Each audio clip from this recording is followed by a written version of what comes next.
வணக்கம் நேயர்களே, news and news வழியாக உங்களை எல்லாம் மீண்டும் சந்திப்பதிலே மிகுந்த மகிழ்ச்சி. இந்த வாரம் நிகழ்ந்த சில முக்கிய நிகழ்வுகள் குறித்த பார்வையினை நாம் இங்கே பதிவு செய்கின்றோம். முதலாவதாக இந்திய தலைமை தேர்தல் ஆணையம் மாநிலங்களுடைய தேர்தல் தேதியை அறிவித்திருக்கு. எந்த மாநிலம் பார்த்தா ஜம்மு காஷ்மீர் மற்றும் ஹரியானா, இந்த மாநிலங்களுடைய தேர்தல் தேதி அறிவிக்கப்பட்டிருக்கிறது. ஹரியானா தேர்தல் தேதி அப்படிங்கிறது ஒரு ஆட்சிக்குரிய தரக்கூடிய விஷயம் அல்ல. அக்டோபர் 1ஆம் தேதி சொல்லியிருக்கிறாங்க. ஒரே கட்டமாக தேர்தல் நடத்தப்படுகிறது. ரொம்ப முக்கியமாக பார்க்க வேண்டியது ஜம்மு காஷ்மீருக்கான அந்த பேரவை தேர்தல் அறிவிப்பு அப்படிங்கிறத ரொம்ப முக்கியமான ஒன்றாக பார்க்கப்படுகிறது. ஏன்னா 370வது சட்டப்பிரிவு நீக்கப்பட்ட பிறகு ஜம்மு காஷ்மீருக்கான அந்த சிறப்பு அந்தஸ்து விலக்கி கொள்ளப்பட்ட பிறகு அல்லது நீக்கப்பட்ட பிறகு நடைபெறக்கூடிய முதல் தேர்தல் அப்படிங்கிறதுனால அது முக்கியத்துவம் பெறுகிறது. இது சம்பந்தமான வழக்குகள் உச்சநீதிமன்றத்தில் நிலுவையில் இருந்ததுனால உடனடியாக தேர்தலை நடத்த முடியவில்லை என்று சொல்லி தேர்தல் ஆணையம் தெரிவித்திருந்தது. இதற்கிடையில் இது சம்பந்தமான வழக்குகள் முடிவு கொண்டு வரப்பட்டு, இன்னும் சொல்லப்போனால் மத்திய அரசு செய்த அந்த முடிவு என்பது அந்த முடிவை உறுதி செய்து உச்சநீதிமன்றம் தீர்ப்பை வழங்கிய பிறகு இப்போ ஒரு சில மாதங்களில் தேர்தல் தேதியை அறிவிக்கப்படக்கூடும் என்று எதிர்பார்க்கப்பட்ட நிலையில் இன்று ஜம்மு காஷ்மீருக்கான அந்த தேர்தல் தேதி அறிவிக்கப்பட்டிருக்கிறது. மொத்தம் 3 கட்டங்களாக இந்த தேர்தல் நடத்தப்பட இருக்கிறது அப்படிங்கிறதான் தகவல். 3 கட்டங்கள் அப்படின்னு சொன்னால் 90 பேரவை தொகுதிகள் இருக்கிறது. அதில் செப்டம்பர் 18ஆம் தேதி ஒரு கட்டமாகவும், 25ஆம் தேதி ஒரு கட்டமாகவும், அக்டோபர் 1ஆம் தேதி இன்னொரு கட்டம். மொத்தம் 3 கட்டங்களாக இந்த தேர்தல் நடத்தப்பட இருக்கிறது. அக்டோபர் 4ஆம் தேதி வாக்குகள் எண்ணப்பட்டு முடிவுகள் அறிவிக்கப்பட இருக்கிறது. எனவே இந்த தேர்தல் தேதி அறிவிப்பு மிகவும் எதிர்பார்க்கப்பட்ட ஒன்று. அந்த அறிவிப்பு இப்பொழுது தேர்தல் ஆணையத்தால் வெளியிடப்பட்டிருக்கிறது. எனவே ஜம்மு காஷ்மீருடைய அந்த அரசியல் களம் எப்படி இருக்க போகிறது, அங்கே பாஜக சொல்லக்கூடிய பல்வேறு விஷயங்கள், எதிர்த்தரப்பிலிருந்து வைக்கக்கூடிய பல்வேறு வாதங்கள், இதற்கெல்லாம் ஒரு பதில் சொல்லும் விதமாக அங்கே ஜனநாயக ரீதியாக அங்குள்ள மக்கள் யாரை பெரும்பான்மையாக தேர்ந்தெடுக்க போகிறார்கள், யாருக்கு அதிக இடங்கள் கொடுக்க போகிறார்கள், அல்லது பழைய மாதிரியான முந்தைய நிலை போன்ற ஒரு நிலைமைகளை ஏற்படக்கூடுமா, கூட்டணி ஆட்சி, அந்த போன்ற விஷயங்கள் பல நிகழ்வுகள் நடந்திருக்கிறது. ஏன்னா இந்த சட்டப்பிரிவு சிறப்பு அந்தஸ்து நீக்கத்திற்கு பிறகு அங்கே பல்வேறு விஷயங்கள் அரசியல் ரீதியாக மாறி இருக்கிறது. அதற்கெல்லாம் பதில் சொல்லக்கூடிய விதமாக இந்த பேரவை தேர்தல் அமையுமா அப்படி எதிர்பார்ப்பு இருக்கிறதுனால அறிவிக்கப்பட்ட இந்த தேர்தல் தேதி என்பது முக்கியத்துவம் பெறுகிறது. அதற்கு பிறகு நாம் தமிழ்நாட்டுக்குள்ளே பார்க்கின்ற பொழுது, தமிழ்நாட்டில் வழக்கம் போல அதாவது ஒரு அரசியல் பரபரப்பு என்று சொல்கின்ற பொழுது திமுகவோ அதிமுகவோ ஏதேனும் ஒரு விஷயத்தை முன்னெடுக்கின்ற பொழுது ஒரு பரபரப்பு இயல்பாக தொற்றிக்கொள்ளும். அந்த அடிப்படையில் திமுகவினுடைய மாவட்ட செயலாளர்களுடைய கூட்டம் நடைபெற்றிருக்கு. இந்த கூட்டம் ஏன் முக்கியத்துவம் வாய்ந்த ஒன்றாக பார்க்கப்படுது அப்படின்னு சொன்னால், நாடாளுமன்ற தேர்தல், மக்களவை தேர்தல் நடந்து முடிந்த பிறகு நடத்தப்படுகின்ற மாவட்ட செயலாளர்களுடைய கூட்டம். அதாவது வெற்றிக்கு பிறகு சில கொண்டாட்டங்கள் இருந்தது. நேரடியாக கட்சி தலைவர் என்ற அடிப்படையில் திரு மு க ஸ்டாலினை போய் மாவட்ட செயலாளர் சந்திப்பது, பேசுவது, இது போன்ற விஷயங்கள்லாம் இருந்துச்சு. கொண்டாட்டங்களாக இருந்தாலும் கூட ஒரு அமைப்பு ரீதியாக ஒட்டுமொத்த மாவட்ட செயலாளர்களையும் நேரடியாக அழைத்து ஒரு பிரம்மாண்டமான கூட்டம் அப்படின்னு சொன்னால், மாவட்ட செயலாளர் கூட்டம்னு சொன்னால் இப்போதுதான் முதல் முறை என்ற அடிப்படையில் பார்க்கின்ற பொழுது அதில் முக்கியத்துவம் வாய்ந்ததாக பார்க்கப்படுகிறது. அதை தாண்டி அங்கு திரு மு க ஸ்டாலின் பேசிய பேச்சும் அவர் மீண்டும் மீண்டும் ஒன்றை அந்த கூட்டத்தில் அவர் ஏற்கனவே பேசிய ஒன்றை நினைவுபடுத்துகிறார். பல இடங்களில் பேசின எந்த விஷயம்னா 200+200க்கும் மேற்பட்ட தொகுதிகளில் 2026 நாம் வெற்றி பெறணும், அதுதான் நம்மளுடைய இலக்கு அப்படின்னு சொல்லிட்டு இந்த கூட்டத்தில் அவர் என்ன மேலும் வலியுறுத்தி சொல்றாருன்னா, நீங்க நினைக்கலாம் நான் ஏதோ மேடைக்கு மேடை அதை ஒரு மேடை பேச்சுக்காக ஒரு 200 தொகுதி அப்படின்னு மாதிரி சொல்லிட்டு இருக்கிற 200க்கும் மேற்பட்ட தொகுதிகள் அந்த மாதிரி இல்லை. உண்மையாகவே நாம் அதை பெற வேண்டும், பெற முடியும். ஏன்னு சொன்னால் நீங்கள் அந்த மாதிரி உழைத்திருக்கிறீர்கள். இப்போ 40 எப்படி கிடைச்சிது அப்படின்னு சொல்லி அவர்களை கொஞ்சம் பாராட்டிட்டு இந்த பக்கம் பார்த்தீங்கன்னா, எனவே இன்னும் 2 ஆண்டுகள், இந்த 2 வருஷமும் நம்ம நிறைய நலத்திட்டங்கள் பண்ணியிருக்கிறோம். எனவே அந்த நலத்திட்டங்களை எப்படி அந்த வாக்குகளாக மாற்றணும் அப்படிங்கிறது கடுமையாக உழைத்து களப்பணி ஆற்றும் பொழுது அந்த வெற்றி நமக்கு சாத்தியமாகும் அப்படிங்கிற சில விஷயங்கள். அதுபோக சில அங்கு உள்கட்சி அப்படின்னு சொல்கின்ற பொழுது கட்சியை மீறி அல்லது கட்சி கட்டுப்பாட்டை மீறி செயல்படுகிற மேலும் சில நடவடிக்கைகள் நிச்சயமாக எடுக்கப்படும் என்கிற சில தகவலையும் அவர் அந்த பேச்சினூடாக சொல்லியிருந்தார். அது போன்ற தீர்மானங்களும் நிறைவேற்றப்பட்டிருக்கிறது. அதெல்லாம் வழக்கமான ஒன்று தான். இந்த பக்கம் பார்க்கின்ற எனவே அந்த மாவட்ட செயலாளர் கூட்டத்தில் நம்ம முக்கியமாக கவனிக்க வேண்டிய ஒன்றாக இருப்பது, இந்த எஞ்சி இருக்கக்கூடிய இந்த 2 ஆண்டுகளில் அவர்கள் முழுக்க இந்த 2026 தேர்தலை எப்படி சந்திப்பது, அதற்காக எப்படி களப்பணி ஆற்றுவது, அதற்கு மாவட்ட செயலாளர்கள் எந்த மாதிரி பங்களிக்கணும், இந்த விஷயம்தான் பிரதானமாக அங்கே விவாதிக்கப்பட்டது, பேசு பொருளாக இருந்தது அப்படிங்கிறது முக்கியம். அதிமுக செயற்குழு கூட்டமும் அதே நாளில் நடக்குது, ஆகஸ்ட் 16ஆம் தேதி. இந்த செயற்குழு கூட்டத்தில் இந்த செயற்குழு கூட்டம் நடப்பதற்கு முன்பு நம்ம கூட சில பத்திரிகையாளர்கள் விமர்சகர்கள்ட்ட பேசும்போது, என்னங்க ஏதாவது கொஞ்சம் சலசலப்பாக இருக்க, 6 பேர் கொண்ட ஒரு குழுவெலாம் இருக்கிறாங்க, ஒரு சமாதான பேச்சுவார்த்தைகள் அங்கே போகிறாங்க பல தகவலுக்கு எல்லாம் கேள்விப்படுறமே, ஏதாவது நடக்குமா அப்படின்னு கேட்டபோது கூட எதுவுமே நடக்க வாய்ப்பு இல்லை, அது பேரளவில் ஒரு செயற்குழு கூட்டமாக தாங்க இருக்கும், ஒன்றும் பெருசாக இருக்காது அப்படிங்கிற மாதிரி சொன்னாங்க. அந்த மாதிரி தான் கிட்டத்தட்ட இருக்குது. உள்ள சில நிகழ்வுகள் நடந்துக்கலாம், அது கொஞ்சம் கொஞ்சமாக வெளியே வரும். திரு ஜெயக்குமார் அந்த கூட்டம் நிறைவடைந்த பிறகு செய்தியாளர் சந்தித்து பேசுகிறாரு. நிறைவேற்றப்பட்ட அந்த தீர்மானங்களை அவர் அதை விளக்கி செய்தியாளர்களிடம் சொல்கிறாரு.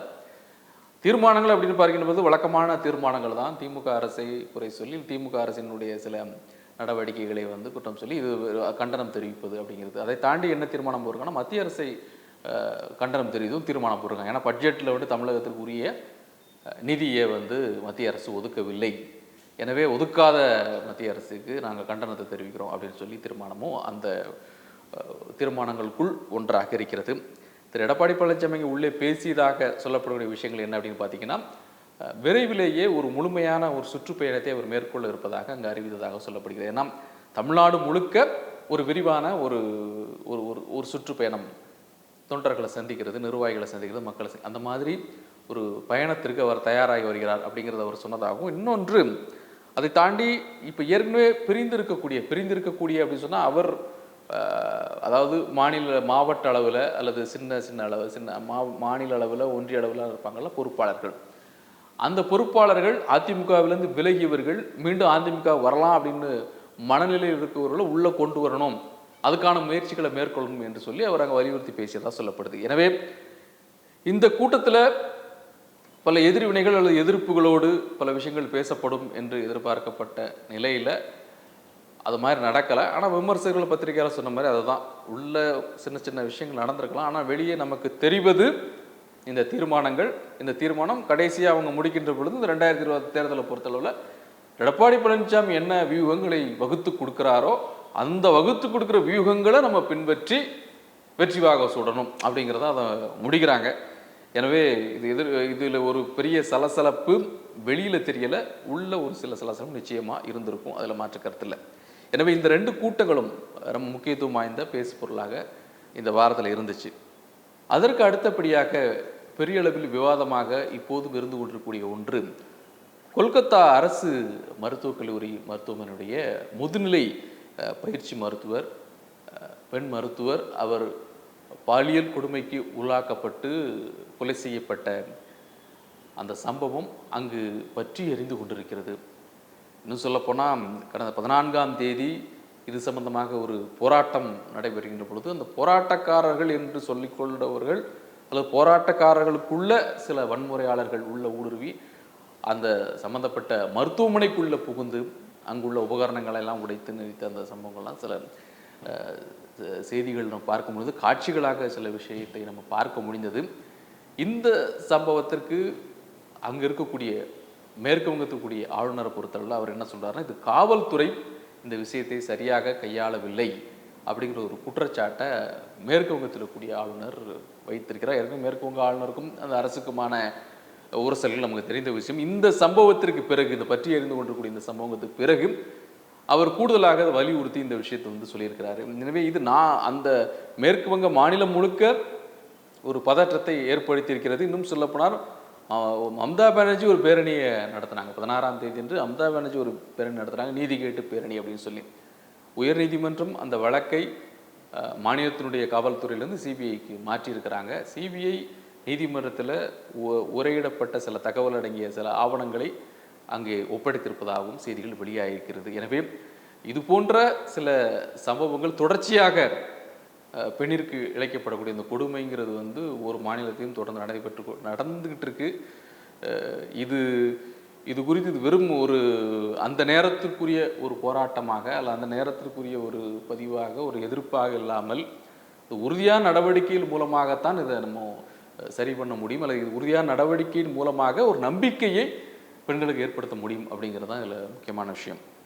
அதை தாண்டி மறுபடியும் நம்ம தமிழ்நாட்டுக்குள்ளே வந்து பார்த்தோம்னா 2 விஷயங்கள் பேசு பொருளாக இருந்தன. ஒன்று விடுதலை சிறுத்தைகள் கட்சியினுடைய தலைவர் திரு தொல் திருமாவளவன் பேசிய அந்த பேச்சுன்னா அவர் நிறைய பேசியிருக்கிறார். அதில் முக்கியமாக தலித் சமூகத்தைச் சேர்ந்தவர்கள் இங்கே வந்து முதல்வராக முடியாது, மாயாவதி எக்ஸெப்ஷன், விதிவிலக்கு அப்படின்னு சொன்னார். அதற்கும் கூட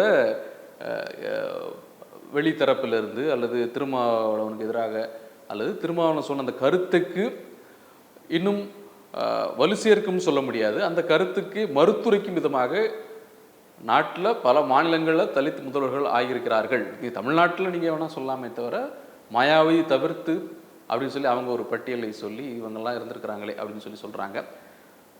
அதை தாண்டி அவருக்கு பதில் சொல்கிறாரோ இல்லையோ அந்த மாதிரி இல்லாமல் கூட திரு அன்புமணி ராமதாஸ் அவர்கள் பாட்டாளி மக்கள் கட்சி தலைவர் அவர் என்ன சொல்கிறாரு, பாட்டாளி மக்கள் கட்சியை ஆதரித்தால் பாட்டாளி மக்கள் கட்சி ஆட்சிக்கு வருகின்ற பொழுது நிச்சயமாக பட்டியலின சமூகத்தை சார்ந்தவர் முதல்வராக்கப்படுவார் அப்படிங்கிற ஒரு கருத்தை முன்வைக்கிறாங்க. ஸோ இந்த 2 கருத்துக்களும் விமர்சனத்துக்கு உள்ளாய். விமர்சனம் அப்படின்னு சொல்கிறது வந்து அவர்களை எதிர்ப்பவர்கள் அல்லது இந்த கருத்தின் மீது எதிர்கருத்து உள்ளவர்கள் அது குறித்து தொடர்ந்து இணையத்தில் விவாதித்து கொண்டிருக்கிறார்கள். திரு அன்புமணி ராமதாஸ் கருத்து குறித்தும் திரு தொல் அவர்கள் பேசிய அந்த முதல்வர் குறித்த அந்த கருத்தும் 2 கருத்துமே தொடர்ந்து பேசப்பட்டு கொண்டிருக்கிறது. நிறைவாக பார்த்தோம்னா நம்ம பொழுதுபோக்கு சார்ந்த அம்சம் அப்படி பார்க்கும்போது திரைப்பட விருதுகள் அறிவிக்கப்பட்டிருக்கிறது. அது குறித்த நிறைய பேச்சுக்கள். ஏன்னா 2022 தேசிய திரைப்பட விருதுகள், 70வது தேசிய விருது. இதெல்லாம் தமிழை பொறுத்தவரை பொன்னியின் செல்வனுக்கு 4 விருதுகள். பொன்னியின் செல்வன் திரைப்படத்திற்கு சிறந்த தமிழ் திரைப்படம், அதுபோக சிறந்த ஒலிப்பதிவு சவுண்ட் டிசைன், அதை தாண்டி சிறந்த பின்னணி இசை, இந்த 4 பிரிவுகளில் இருக்குது. எனவே பொன்னியின் செல்வனுக்கு 4 விருதுகள் அப்படின்னு சொல்லி பொன்னியின் செல்வனை கொண்டாடியவர்கள், பொன்னியின் செல்வன் பகுதி 1 பார்ட் 1 இதுக்கு தான் அந்த விருது. எனவே அதை கொண்டாடியவர்கள் இந்த விருதையும் சேர்த்து கொண்டாடி கொண்டிருக்கிறார்கள். இன்னும் அவருடைய ரசிகர்கள், உதாரணமாக ஏஆர் ரஹ்மானுடைய ரசிகர்கள், அவர்கள் கொண்டாடுறாங்க. தொடர்ந்து ஏஆர் ரஹ்மான் தேசிய விருது பெற்றுக்கொண்டிருக்கிறார் அப்படின்னு சொல்லி. இன்னொரு பக்கம் சிறந்த நடிகருக்கான விருதுன்னு பார்க்கின்ற பொழுது ரிஷப் செட்டி, காந்தாரா பெரிய அளவில் பேசப்பட்ட படம், சிறந்த நடிகைக்கான விருது அப்படின்னு 2 பேர் பகிர்ந்து கொண்ட செய்தியையும் அவர்கள் வெளியிட்டார்கள். அதாவது நித்யா மேனன் திருச்சிற்றம்பலம், அது மாதிரி மானசி பரேக் வந்து ஹட்ஜ் எக்ஸ்பிரஸ், இந்த ரெண்டு நடிகையர் சிறந்த நடிகைக்கான விருதை பகிர்ந்து கொள்ளக்கூடிய ஒரு விஷயத்தையும், அதுபோக பல்வேறு பிரிவுகளில் மொழி வாரியாக சிறந்த திரைப்படங்கள் இல்லாமல் அந்த அறிவிப்பு வெளியிடப்பட்டது. தமிழை பொறுத்தளவில் ஒரு படத்திற்கு 4 விருது அப்படிங்கிற அந்த கொண்டாட்டத்தையும் நம்ம இணையத்தில் இந்த வாரத்தில் அவர்கள் ரசிகர்கள் கொண்டாடி தீர்த்ததையும் பார்க்க முடிந்தது. பல்வேறு தகவல்கள் ஒரு சிலவற்றை நாம் இங்கே பதிவு செய்திருக்கின்றோம். மீண்டும் சந்திப்போம். நன்றி.